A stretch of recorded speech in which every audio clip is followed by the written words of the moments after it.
Welcome to the Danny Clinkscale Reasonably Irreverent podcast. Insightful and witty commentary, probing interviews, and detours from the beaten path. Welcome to Monday Musings, Danny and Friends SportsWrap. It's always presented by Advanced Sports and Family Chiropractic and Acupuncture. I'm going to be visiting with Dr. Brad Woodall today, and we'll have some new information for you on the podcast next week as far as the commercials are concerned. So look forward to that. 7 locations all around Kansas City to make you feel better. Probably do a little acupuncture today with the doc after we tape some stuff, so that'll be fun. Our friend today, well, one of our friends, obviously, Dr. Brad Woodall, but our friend we visit with occasionally, and it's always a pleasure, is Blair Kerkhoff from the Kansas City Star. He'll join us after morning practice with the Kansas City Chiefs. We'll talk a lot of Chiefs and a little bit of Royals as well. And we'll have our baseball roundup. We are just, 36 hours or so away from the trade deadline. And the Royals coming off a couple of losses to end the weekend and the homestand. But they get the best elixir there can be in the Chicago White Sox over the next 3 days. They'll be part, the White Sox will, of our baseball roundup. We do each and every Monday.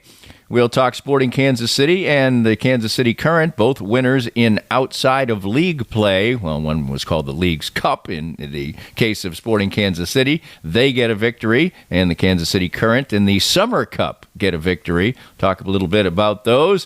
Just a titch of golf and the Olympics as well. I haven't really dove in with both feet yet, certainly on the Olympics. It's always there. It's always on. You flip it on. Maybe you watch a little rugby, maybe you watch a little swimming. I haven't actually sort of sat down and done a full Olympic session yet. We'll see if that happens. The basketball team got a big win yesterday. So all that on a Monday to bring your way. It's Monday Musings, Danny and Friends Sports Wrap, presented by ASFCA. More of Danny's Reasonably Irreverent podcast after this. Always great to catch up with Dr. Brad Woodall of Advanced Sports and Family Chiropractic and Acupuncture. Everybody wants to make every year a great one mentally and physically, and certainly ASFCA can help in that regard. Chiropractic, acupuncture, physiotherapies.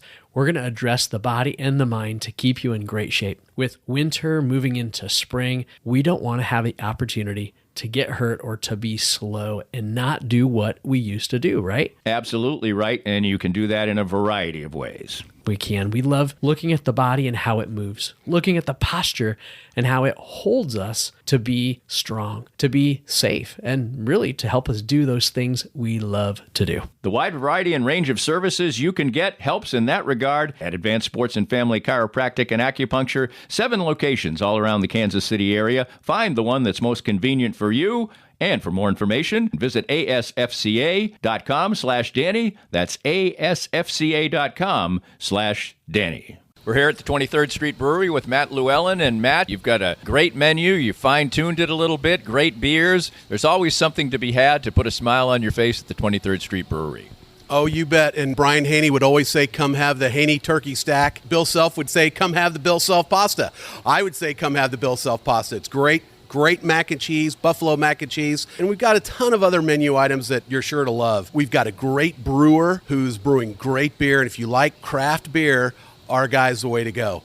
And we're making great drinks, too. There's a great new distillery in the state of Kansas called Llewellyn Distillery. My brother's doing that. He makes some great whiskey and vodka and rum, and we're doing all kinds of great drinks with those beverages. Always fun to be had at the 23rd Street Brewery, 23rd and Castle. Come on by anytime and have a good time. If you'd like to join these and other fine sponsors and market your business to Kansas City's #1 variety podcast, contact us at danny@dannyclinkscale.com. Look forward to working with you. Welcome back. It's time to head up to St. Joe, where the Chiefs will be for a little bit longer, and visit with Blair Kerkhoff from the Kansas City Star. Always a pleasure to check in with him. And first of all, let's just get an overarching thought of your thoughts of how camp has gone so far. Weather hasn't been too hot. Injuries have not been a major factor, maybe till the last couple of days. How about it?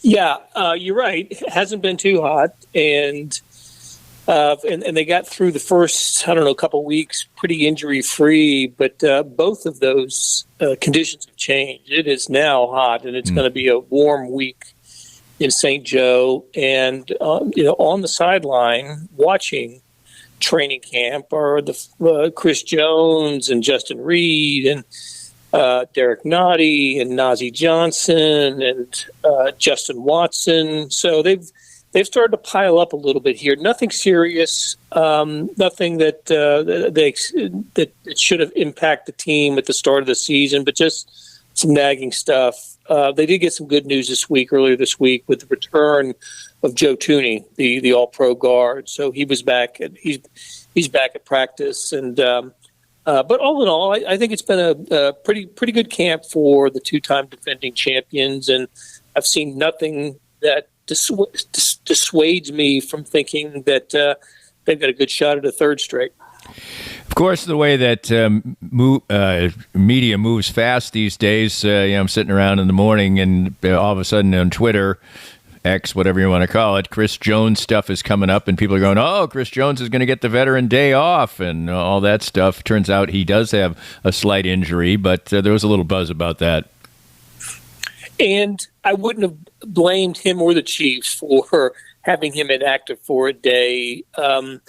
But yeah, that was the speculation on, I think it was Sunday, that Chris was going to have his Veterans Day off. Turns out that wasn't the case. And it also got me thinking, Travis Kelce doesn't ask for a Veterans Day off, and he certainly would be entitled to one. He seems to be the opposite. He spoke to the media over the weekend and was really, he says the right things about training camp. He's charged up about it. And, it occurred to me that, here's Travis Kelce, who just a few weeks ago was gallivanting across Europe and staying in resorts, and now he's in a dorm room at St. Joe, Missouri. So life has changed a little bit for him, but he seems to be in his element. He does seem to be in his element, although his element seems to be about anywhere he is. It seems like the tone of training camp was set a little bit by Patrick Mahomes at the start, that he wanted a little more seriousness, I don't know, or motivating people, talking about throwing up and all that stuff. It seems like he pushes the right buttons at the right time. He does, in almost everything he does, it seems to me. But this is his time, right? Creating a team in July and in August. There is true value, I believe, to training camp. We can have a discussion about whether it needs to be as long as it is, and especially with now a 17-game regular season, likely soon to be 18-game. Do they need to spend a month, in a training camp setting? But as long as they are doing it, Patrick Mahomes is as much of a benevolent taskmaster as you can be. He doesn't, he doesn't accept anything less than enthusiasm and full attention to detail while the team is here, and it's evident on the field. I mean, when he makes a good play, he celebrates, and when somebody makes a mistake, he goes and talks to that player. He is exactly what you want in a star quarterback, and I don't think it's a coincidence the Chiefs have had this unprecedented success over since he's been a starter. Well, left tackle has been a big story early on. Obviously, they expended a top draft choice on Kingsley Suamaitea. I think I'm close to it anyway. You can give it a go, too. Kingsley, people call him Kingsley probably more than they will say his full name. He's been elevated to the starting spot right away. He's had his moments that haven't been so great either, but it looks that it's his job to lose, right? Yes, it is. Although today, Wanya Morris did get some first-team reps, but Kingsley got most of them, and I'm with you on the pronunciation. I'll go with Kingsley until it comes natural to me. It's funny. 40 years ago, I had the same problem with Krzyzewski. He was just Coach K for quite a while, but so he'll be Kingsley, and I hope he doesn't mind. But there have been some rough patches for him. And a lot of people want to make the comparison between him and two other offensive linemen that started as rookies, Creed Humphrey and Trey Smith. And we can do that. But I think there's a difference with playing tackle versus center and guard, which is where Humphrey and Smith are. bigger responsibility out there at tackle and different discipline. So I think he should have a little bit of a deeper learning curve. But I think they're going to be okay there. You don't expect an all-pro season from Kingsley, and also don't expect him to be replaced during the season. I think he's going to be fine, and I think it's going to be a situation where he just gets better throughout the season. Well, an interesting question has come from my wife as the Olympics has rolled out about for me to try to explain rugby to her, which is pretty difficult to explain to anyone, especially when you don't quite understand it.